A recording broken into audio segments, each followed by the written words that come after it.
इस शो के प्रायोजक है मां भवानी डेकोर प्राइवेट लिमिटेड, मतलब a complete floor solution, new 0 mile Dadar road Muzaffarpur. निलंबित क्या है? आपके निलंबन की कार्रवाई से हम डरने वाले नहीं हैं, क्योंकि स्पष्ट जान लीजिए आदरणीय के पाठक जी, मैं साफ साफ बतला देना चाहता हूं, मैं एक शिक्षक का बेटा हूं और माता पिता का यही वचन है, पुत्र न मेरा कोख ल जाना, 1 इंच पीछे मत हटना, चाहे इंच इंच कट जाना। यह हमारे अपने परिवार का संस्कार है और माता पिता का वचन है कि 1 इंच भी पीछे अपने डिटर्मिनेशन से हम हटने वाले नहीं हैं, डिगने वाले नहीं हैं। इसलिए शिक्षकों को जो आप प्रताड़ित कर रहे हैं, आप हमें निलंबित करिए, बर्खास्त करिए। सभी चीजों का हम स्वागत करने के लिए आप प्रेस कॉन्फ्रेंस बुलाए हैं, लेकिन हम आपसे यह भी कहना चाहते हैं कि आप जो धर्मराज युधिष्ठिर के अवतार बने हुए हैं, जो आप सत्यवादी हरिश्चंद्र के अवतार बने हुए हैं, तो आप निलंबन के साथ साथ हमारे सूचना के अधिकारों का भी जवाब दे दीजिए।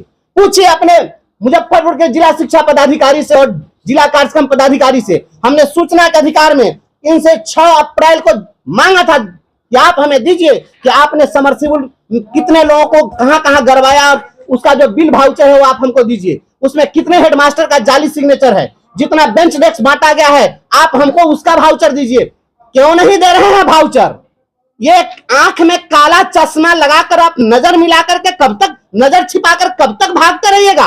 कितने दिन छिपे रहोगे छज्जे की आड़ में? एक दिन आना होगा खुले बाजार में। आदरणीय के पाठक जी, भ्रष्टाचारी को हम भ्रष्टाचारी कहते रहे हैं, कहते रहेंगे। यह नौकरी हमारी रहे या जाए इससे कोई गम नहीं है। बिहार के तमाम अपने शिक्षकों से मैं आह्वान करता हूं, आप तमाम साथी जो जहां भी हैं तैयार रहिए और ये जो कुछ भी अन्याय हो रहा है इसके खिलाफ हम लोग, ये लोकसभा चुनाव की काउंटिंग होगी, आचार संहिता समाप्त होगा और हम सड़क पर उतरेंगे।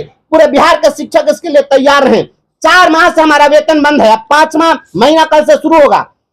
आपने वेतन हमारा बंद कर दिया। क्या आपको वेतन बंद करने का अधिकार था? किस कानून में? बिना निलंबित के हुए आप आज निलंबन की जब कार्रवाई हुई है तो उसमें भी नियोजन इकाई ने लिखा है कि जीवन निर्वाह भत्ता दे होगा, लेकिन बीडीओ ने कहा कि जीवन निर्वाह भत्ता दे होगा और डीपीओ का वेतन रोक रहेगी। किसकी बात चलेगी? या वेतन आप कैसे रोक सकते थे? निलंबन अवधि में भी किसी को जीवन निर्वाह भत्ता दिया था। यहाँ आपने मानवाधिकारों का हनन किया है। हमने हाईकोर्ट में केस किया, प्रोन्नति का हम केस लड़ रहे हैं। आप इसीलिए ना हमको आप डिसमिस करना चाहते हैं और सस्पेंड करना चाहते हैं, क्योंकि हम प्रमोशन की लड़ाई नहीं लड़े ताकि वहां पर आप बच जाइए। आप इसीलिए हम पर कार्रवाई करना चाह रहे हैं ना कि बिहार के हम शिक्षकों के अधिकार की लड़ाई लड़ रहे हैं कि नहीं, इन्हें ग्रेच्युटी का लाभ दीजिए। 19 तारीख को ग्रेच्युटी का केस लगा हुआ है हाईकोर्ट में। आप इसी के लिए हमें प्रताड़ित करना चाहते हैं। बिहार के तमाम शिक्षक साथियों, मैं आपकी आवाज बनकर खड़ा था, खड़ा हूं और खड़ा रहूंगा। हमें वेतन मिले नहीं मिले यह चिंता बिहार के शिक्षक समाज को करना है। शिक्षक करें कि हमारा क्या होगा, लेकिन हम जब तक हैं हम लड़ेंगे।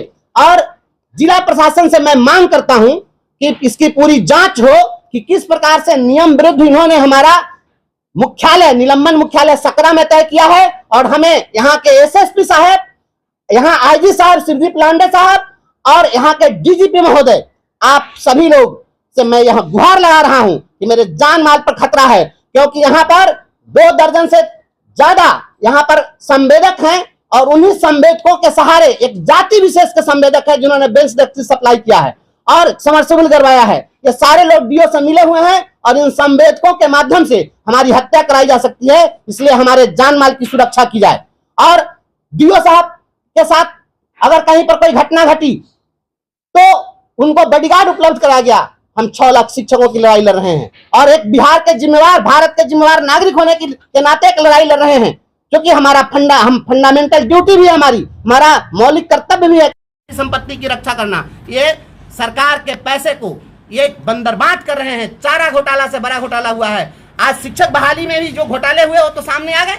ये तमाम चीजें आपके सामने हैं, आप देखिए, एक एक का भंडाफोड़ होगा।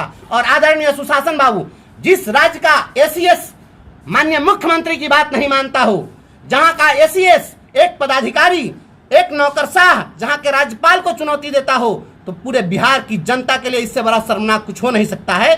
और एसीएस साहब, आपने जो कहा है कि असंसदीय भाषा का प्रयोग, तो आपसे बड़ा असंसदीय भाषा का प्रयोग करने वाला कौन है? यदि हिटलर कहना असंसदीय भाषा है, यदि आपको तानाशाह कहना अगर असंसदीय भाषा है, तो आप हमें फांसी टांग दीजिए। लेकिन बिहार के पूरे पब्लिक को आपने कैमरा के सामने अपनी पत्नी का भाई घोषित कर दिया।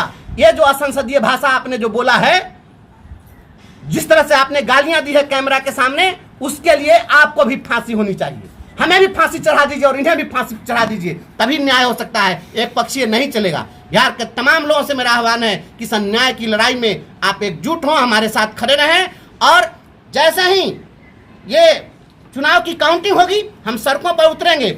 और हमारी जो बीडीओ साहिबा है मरवन की, बीडीओ साहिबा, मैं जान रहा हूँ कि वो इनोसेंट लेडी हैं, उनसे हमारा कोई व्यक्तिगत कोई दुश्मनी नहीं है। उन पर प्रेशर डाल करके और सकरा मुख्यालय करवाया गया है। मैं बीडीओ साहिबा से भी अनुरोध करता हूं कि आप हमारा निलंबन मुख्यालय अविलंब चेंज करिए, प्रखंड में आपको जहां बनाना है बना दीजिए, लेकिन सकरा से अविलंब हटाइए। आपको फंसाने की साजिश है, आपको फंसाया जा रहा है, आप पर दबाव डाल करके। कोर्ट में जब हम जाएंगे तो फिर आप ही को जवाब देना पड़ेगा। इसलिए आप किसी के दबाव में काम न करें, और अगर निलंबन मुख्यालय हमारा आप चेंज नहीं करेंगे, वैसी स्थिति में कोई भी अप्रिय घटना घटेगी, इसके जिम्मेवार के पाठक होंगे, मुजफ्फरपुर के डीओ होंगे, मुजफ्फरपुर के डीपीओ होंगे, और यहाँ का जिला प्रशासन होगा।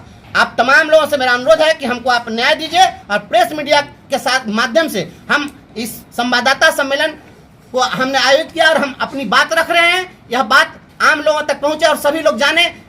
हम केवल हमें निलंबित किया गया, केवल इसी की बात नहीं है, बात बिहार के गांव गरीब के बच्चों के, जो बच्चे दम तोड़ रहे थे, जो शिक्षक प्रतिदिन मर रहे हैं। आज स्कूलों में अप्रैल में जब मौसम कुछ ठीक था, उस समय पढ़ाई हो सकती थी, उस समय आपने पढ़ाने नहीं दिया, और जब मौसम गर्म हो गया तो आपने छुट्टी कर दिया। अब बताइए, उस समय ही बच्चा नहीं पढ़ा, अभी भी बच्चा नहीं पढ़ रहा है। पढ़ाई किसकी बाधित हो रही है? ये कौन सी पढ़ाई का मॉडल है भाई? ये कोई पढ़ाई का मॉडल है? आप पढ़ाना नहीं चाह रहे हैं, बल्कि बिहार के बच्चों के भविष्य के साथ खिलवाड़ करना चाहते हैं और यह दिखावा करना चाह रहे हैं। हम बच्चों के सच्चे हितैषी हम हैं, हमसे बड़े हितैषी आप नहीं हो सकते हैं। नहीं तो जो बच्चे दम तोड़ रहे हैं, सड़कों पर मर रहे हैं, आपके अंदर संवेदना